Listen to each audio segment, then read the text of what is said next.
Kahit matalo o manalo basta.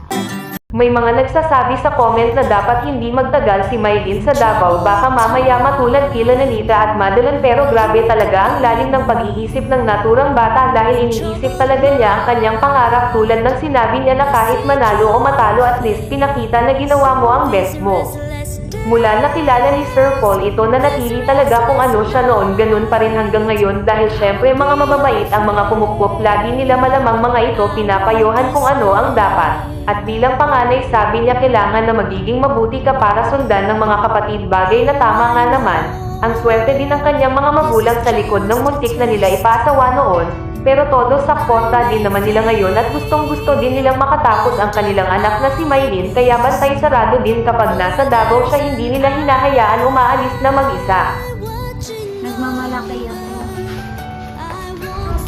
Ayoko naman. Tsaka ayoko rin na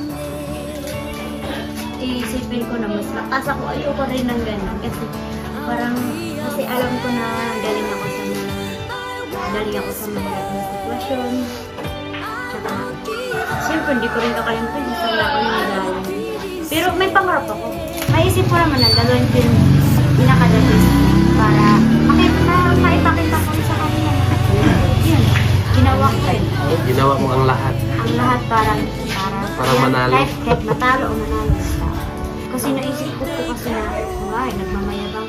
Tapos palpakan pala sa balang araw. Inisip ko na bilang panganay talaga, dapat dadaan ka sa mabuti kasi yung mga kapatid mo, kung ano, ay susundan nila. Pab. Until the end, I won't surrender. I won't be distressed. Oh, I know this won't be over. For I know there's God above.